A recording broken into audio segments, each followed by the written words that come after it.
فيلمنا بيبدأ بكلمات الأب جابريال أمورس، رئيس طرد الأرواح الشريرة بالفاتيكان، واللي بيقول فيها إن الاستهتار بالشيطان وعدم الإيمان بوجوده ده بيخليه مبسوط أكتر. وبعدين بنروح لسنة 1987 لما تم استدعاء الأب جابريال لإيطاليا علشان يشوف الراجل اللي وقع ضحية لاستحواذ كيان شرير. ولما الأب جابريال بيدخل الأوضة، الراجل بيعرفه بنفسه وبيقول له أنا الشيطان. فالأب جابريال بيرد عليه لو فعلا انت الشيطان قول لنا اسمك وليه اخترت الراجل ده بالذات. والشيطان بيفتخر بنفسه وبيبلغه انه ممكن يمتلك اي حد، وده بيخلي الأب جابريال يتحدى الشيطان انه لو يقدر يمتلك الخنزير اللي قدامه يوريه، وانه لو ما عملش كده مش هيصدقه وهيبقى شيطان ضعيف. وبسبب استفزاز الأب جابريال للشيطان نجح في إجباره إن يسيب جسم الراجل ويدخل في الخنزير بداله، وبعدها بيضربوا نار على الخنزير ويقتلوه، والراجل بيرجع لطبيعته. وبعدين بياخدنا الفيلم لجوليا مع بنتها إيمي وابنها هنري، وهم مسافرين من أمريكا لأسبانيا علشان يستقروا في دير هناك. جوليا ورثته من أهل جوزها بعد وفاته في حادث مأساوي، وهي بتخطط إنها تجدده بسبب شكله القديم. ولما جوليا بتدخل جوه الدير، المقاول والكاهن المحل سكوبال بيرحبوا بيها، وفي وسط ما هما بيتكلموا هنري بينزل لقبو الدير وبيشوف فتحة جوه الحيطة، ولما بيبص منها بيلاقي باب وعليه رمز عمال يتكسر. وبعدين بنرجع لإيطاليا والأب جابريال بيتم استدعائه من مجلس الفاتيكان علشان يحققوا معاه، لأنه قام بجلسة طرد أرواح بدون الموافقة من الكنيسة.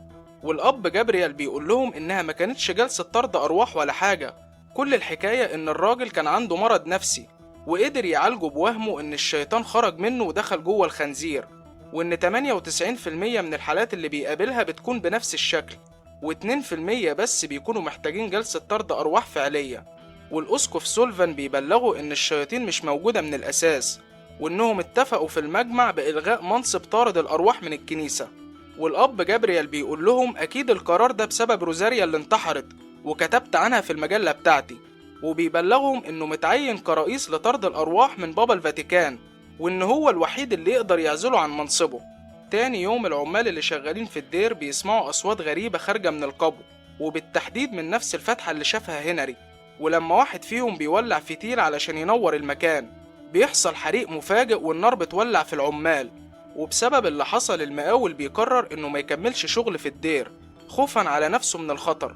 في نفس الوقت هنري بيجيله نوبات صرع شديدة، وبيقوم فجأة ويقول لوالدته هتموتوا كلكم الليلة، وبيفضل يخربش في جلده.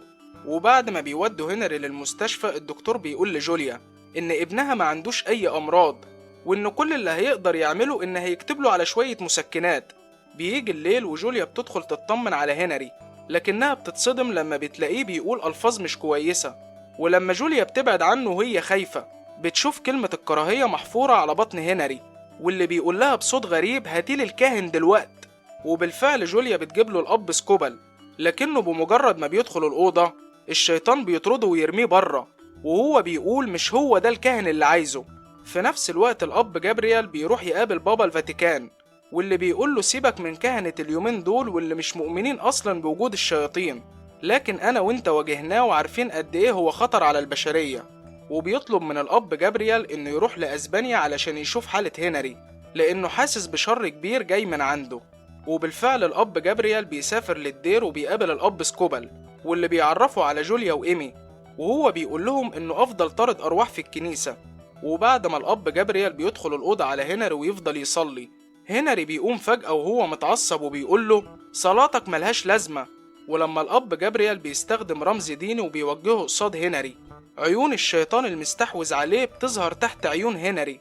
فالأب جابريال بيسأل الشيطان عن اسمه وعن سبب وجوده في جسد هنري، والشيطان بيقول له علشان أهلك البشر، وكمان بيدعي إنه يعرف كل خطايا الأب جابريال اللي عملها طول حياته. ولما الأب جابريال بيتحدى الشيطان إنه يقول له خطية واحدة، الشيطان بيفكره بماضيه لما كان جندي في الجيش أثناء الحرب، وزمايله كلهم ماتوا قدام عينه وهو كان عايش، وبدل ما يحارب العدو استخبى بين الجثث وعمل نفسه ميت. فالأب جابريال بيبدأ يحس بالخوف، وبيعرف إنه بيواجه شيطان أقوى من اللي كان متوقع. وبعد ما الأب جابريال بيخرج من الأوضة، بيكون عايز يفهم من جوليا إيه سبب استهداف الشيطان لهنري. ولما جوليا بتحكيله عن الصدمة اللي تعرض لها هنري وقت حادثة والده، الأب جابريال بيفهم إن الشيطان استغل النقطة دي ودخل منها. في نفس الوقت إيمي وهي في الأوضة بتاعتها بتسمع أصوات غريبة جاية من بره، ولما بتخرج علشان تشوف مصدرها بتلاقي هنري بيقوم فجأة وهو شكله مرعب، فإيمي بتطلع تجري وهي خايفة. ولما التليفون بيرن وبترد عليه بتسمع صوت أبوها المتوفي واللي بيقول لها إن كلهم هيموتوا الليلة. فإيمي بتروح لأمها وهي مرعوبة وبتحكي لها عن كل اللي حصل، والأب جابريال بيقول لهم خليكم بره، وبيقرر يدخل على هنري مرة تانية علشان يعرف اسم الشيطان المستحوذ عليه وبعدها يقدر يهزمه. وبالفعل بيدخل هو والأب سكوبل على هنري، وبيكون دور الأب سكوبل إنه يفضل يصلي وما يلتفتش لاستفزاز الشيطان ليهم. ولما بيفضلوا يضغطوا على الشيطان علشان يعرفوا اسمه، الشيطان بيستمر في الامتناع، وده بيسبب تشنجات لهنري، وبعدها النور بيفصل في البيت كله. فالأب جابريال بيستخدم الولاعة علشان ينور الأوضة، وفجأة بيشوف قدامه روح روزاريا، ودي تبقى البنت اللي انتحرت وكتب عنها في المجلة، وبتتهمه إن تخلى عنها وسابها تموت مع إن كان عنده القدرة إنه ينقذ حياتها. وفي نفس الوقت الشيطان بيوجه انتباهه ناحية الأب سكوبل، وبيفكروا بخطيته مع الخادمة أديلا وإزاي أسرتها كانت بتحترمه، وبرغم كده مارس الجنس مع بنتهم والمفروض إنه رجل دين. فالأب سكوبل بيفقد أعصابه ولسه بيخنق الشيطان. الأب جابريال بيمنعه وبيخرجه من الأوضة في وسط ما الشيطان بيقول إنه بلع الطعم بسرعة.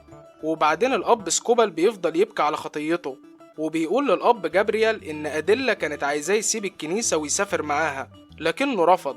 وبما إنه ندمان على اللي عمله، الأب جابريال بيفضل يصليله علشان الرب يسامحه. ولما الأب جابريال بيفتكر جملة الشيطان واللي هي بلع الطعم بسرعة، بيعرف إن الشيطان بيخطط لحاجة أكبر بكتير من مجرد امتلاكه لجسد هنري. وبعد ما الأب جابريال بينزل للجنينة، بيشوف رمز الفاتيكان موجود على قبو بره الدير، وبيفتكر كلام البابا عن المشاكل اللي سببها الدير للكنيسة. ولما بيسحب الغطا عن القبو بتزداد قوة الشيطان، والصليب اللي في أوضة جوليا بيتقلب لوحده، وبنشوف جنبها على السرير شخص مجهول. ولما جوليا بتقوم من النوم، الشخص المجهول ده بيطلع الشيطان وبيفضل يهجم عليها ويسحبها جوه السرير، وحاجة مش متشافة بترمي إيمي على الحيطة بكل عنف، فبتروح تستخبى جوه الدولاب وهي خايفة. والأب سكوبل بيسمع صراخ هنري وهو بيطلب المساعدة، ولما الأب سكوبل بيدخل الأوضة ويقرب منه، هنري بيعض في ودانه وهو بيقول محدش هيخرج من هنا حي.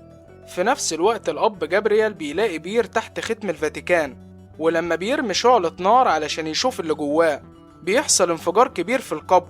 فالأب جابريال بيرجع الدير وبيقدر ينقذ الأسرة، وكمان بيقدر يبعد الشيطان مؤقتا بسبب قوة صلاته. وبعدها بيقرر ياخد الأسرة لساحة الكنيسة علشان يقعدوا فيها بعد ما عرف إن الدير خطر جدا عليهم. ولما الأب جابريال بياخد الأب سكوبل ويروح عند البير، بيكتشفوا ختم محاكم التفتيش الأسبانية، وهو حدث مؤلم في تاريخ الكنيسة، لأن في خلال الفترة دي اللي ما كانش مؤمن بالمسيحية كان بيتم تعذيبه لحد الموت. وعلشان الكهنة يكشفوا عن أسرار المكان أكتر، بينزلوا القبو الدير وبيشوفوا نفس الفتحة اللي شافها هنري وكمان اللي اتحرق فيها العمال. ولما الأب جابريال بيفضل يكسر في الحيطة بالمرزبة، بيظهر ختم الفاتيكان، والشيطان المستحوذ على هنري بيقوم فجأة، والكهنة بيلاقوا مقبرة سرية تحت الأرض وجواها توابيت لناس كتير ميتة، وفي قفص بيحتوي على بواقي الهياكل العظمية لحامي الكنيسة الأخير. والأب جابريال بيعرف إنه حبس نفسه في القفص علشان ما يتمش استحواذه من قبل الشيطان. في نفس الوقت بابا الفاتيكان وهو بيدور في ملفات عن الدير، بيكتشف رسالة من حامي الفاتيكان الأخير بيحكي فيها عن وجود شر قوي بيسيطر على الدير بالكامل، وإن هو ومجموعة من الكهنة حبسوا نفسهم مع الشيطان داخل الدير علشان ما يخرجش ويهلك العالم كله. وبسبب قلق البابا على الأب جابريال من الشر اللي هيواجهه، البابا بيغمى عليه وبيودوه للمستشفى. ولما البابا بيفوق، بيبلغ الأساقفة إنهم يبعتوا حد ينقذ الأب جابريال من الشيطان اللي في الدير، لكن بسبب عدم إيمانهم بالشياطين مش بيهتموا بكلامه. وفجأة بتخرج نافورة دم من بق البابا وتغرق الأساقفة. وبنرجع للأب جابريال وسكوبل وهم في القبر، وبيشوفوا باب مقفول، والأب جابريال بيلاقي مفتاح الباب موجود داخل معدة الهيكل العظمي بتاع حامي الكنيسة. وبعد ما بيفتحوا الباب ويدخلوا الكهف، بيشموا ريحة الغاز والكبريت مالية المكان، وبيلاقوا بواقي الهيكل العظمي للراهب أوجايدا، وده واحد من أعظم طارد الأرواح الشريرة في التاريخ. وجنبه كتاب موجود فيه تاريخ رحلته المأساوية، ومنها سنة 1475 لما تم استدعائه علشان يعالج راهب ممسوس، لكن للأسف الشيطان اللي في الراهب قدر يستحوذ على أوجايدا. والأب جابريال بيبلغ سكوبل إن أوجايدا هو اللي أقنع الملكة إليزابيث إنها تعتمد محاكم التفتيش وتعذب الناس، وده في نفس السنة اللي اتلبس فيها. ومعنى كده إن كل اللي حصل كان تخطيط من الشيطان المستحوذ على أوجايدا، واللي أكيد هو نفس الشيطان المستحوذ على هنري دلوقتي. وبيلاقوا خريطة بيعرفوا منها إن ال200 ملاك اللي سقطوا من السماء في واحد منهم سقط في المكان ده، وغالبا هو الشيطان اللي استحوذ على أوجايدا علشان يكون جيش مع باقي الملائكة الساقطين ويدمروا الكنيسة والعالم كله. والأب سكوبل بيبلغ الأب جابريال إن أعمال التطوير اللي اشتغلوها في الدير ممكن تكون حررت الشيطان من غير قصد. في نفس الوقت جوليا بتقوم من النوم وهي في الكنيسة، وإيمي مش بتكون موجودة هناك، فجوليا بتدور عليها وبتلاقيها قاعدة جنب هنري وبتتكلم بصوت غريب. ولما جوليا بتحاول تخرج إيمي، الشيطان بيرمي جوليا على الحيطة بكل عنف وبيسيطر على جسد إيمي اللي بتلف وشها 180 درجة. وبنرجع للكهنة واللي أخيرا عرفوا اسم الشيطان، واللي هو اسموديوس، واللي أول ما قالوا اسمه هنري فضل يصرخ بصوت عالي، لكن جوليا بتنجح في تخدير هنري. وسكوبل بيقول للأب جابريال إن الشيطان عمل حاجات شريرة من خلال أوجايدا، وعايز يعمل نفس الشر باستحواذه على طارد الأرواح في الكنيسة حاليا، واللي هو الأب جابريال. وبيبلغوا إن الإثبات على كلامه لما الشيطان قال هاتول الكاهن، وكان بيقصد الأب جابريال ساعتها، واللي الشيطان قال له بعدها انت بلعت الطعم. وعلشان الأب جابريال يقدر يهزم الشيطان لازم يعترف الأول بخطيته اللي مش قادر ينساها، واللي كانت وقت الحرب لما زمايله كلهم ماتوا ما عدا هو، وقرر بعدها انه يكرس حياته لإنقاذ البشر. لكنه بيعترف انه موفاش بوعده، لانه فشل في حماية روزاريا لما طلبت منه يساعدها وهو ما صدقهاش، وشاف انها مريضة نفسيا ومش ممسوسة ولا حاجة، وقدم قضيتها لطبيب نفسي، وبعدها انتحرت لان الطبيب ده ما قدرش يعالجها، وهو لسه ندمان علشان سلم قضيتها لشخص تاني. والأب سكوبل بيفضل يصليله علشان الرب يسامحه. وبعد ما الكهنة بيرجعوا الدير بيجتمعوا مع جوليا وإيمي، وبيفضلوا يصلوا مع بعض قبل جلسة طرد الأرواح. وجلد هنري بيكون مشوه بسبب تأثير الشيطان عليه. وفي وسط ما المجموعة بتصلي، الأب جابريال بيستحضر اسم الشيطان اسموديوس علشان يضعف قوته، والشيطان بيكشف للكهنة خطيتهم كرؤية قدامهم. لكن مع ذلك الكهنة بيستمروا في صلاتهم، وبيحصل تحدي بين الأب جابريال والشيطان اسموديوس، واللي بيقول له أنا ملك الجحيم وهستحوذ عليك مهما حصل. وفجأة هنري بيقفل عينيه، والأب جابريال بيشوف كلمة محفورة على بطن هنري ومكتوب فيها إن الرب مش موجود هنا. وبعدها الشيطان بيسيطر على إيمي، واللي بتهجم بشراسة على أمها جوليا. وكمان الشيطان بيكون عايز يخلص على الأب سكوبل، وبيفضل يخنقه بالشال بتاعه. فالأب جابريال بيسمح للشيطان إنه يدخل جسده، وبيضحي بنفسه علشان ينقذ الباقيين. وبعد ما الشيطان بيستحوذ على الأب جابريال، بابا الفاتيكان بيحس باللي حصل، والأسقف سولفان وهو في الكنيسة بيشعر بوجود كيان شرير، وبيحس بألم شديد في دماغه. في نفس الوقت هنري وإيمي بيقدروا يسيطروا على أجسادهم مرة تانية، والأب جابريال بيطلب من سكوبل إنه ياخد الأسرة ويخرجوا من الدير. وبالفعل الأب سكوبل بيوصلهم للعربية بسرعة علشان يمشوا من المكان، والأب جابريال بيفضل لوحده مع الشيطان اللي بيفضل يعذبه. فالأب جابريال بيقرر ينهي حياته علشان الشيطان ما يستغلش جسده في عمل الشر. ولما بيحاول ينتحر الشيطان بيمنعه، وهو بيقول له لما خلص مخططي هموتك بنفسي. فالأب جابريال بينزل لسراديب الموتى اللي مليانة غازات علشان يولع في نفسه. وقبل ما يعمل كده الشيطان بيتشكل من الظل وبيهجم على الأب جابريال. ولما الأب سكوبل بيدخل القبر بيلاقي الأب جابريال قاعد مكان أوجايدا وهو تحت تأثير الشيطان بالكامل. لكن الأب سكوبل مش بيفقد الأمل وبيفضل يصلي للرب، وهو بيقول للأب جابريال إنهم اعترفوا بخطاياهم ومفيش حاجة يقدر الشيطان يستخدمها ضدهم. وبالفعل الشيطان بيبدأ يضعف، وسكوبل بيقدر يطرد الشيطان من جسد الأب جابريال.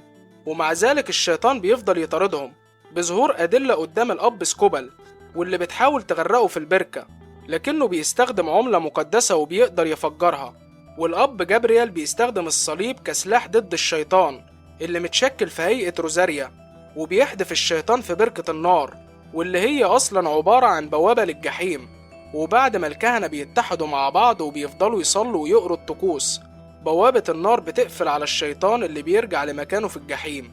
وبعد ما الأب جابريال بياخد الأب سكوبل ويروحوا الفاتيكان، البابا بيشكرهم على إنقاذ الكنيسة من الشر، وتم تعيينهم لاستكشاف 199 مكان التانيين علشان يرجعوا الملائكة الساقطة من السماء للجحيم مرة تانية، ويمحوا الشر اللي بتخطط له الشياطين لهدم الكنيسة. واستمر الأب جابريال في طرد الأرواح لحد ما مات سنة 2016. والفيلم ده مستوحى من أحداث واقعية حدثت بالفعل بناء على التقارير اللي قدمها الأب جابريال لبابا الفاتيكان. وبكده يكون فيلمنا انتهى. لو عجبك الفيديو اعمل لايك واشتراك. أشوفكم على ألف خير. سلامات.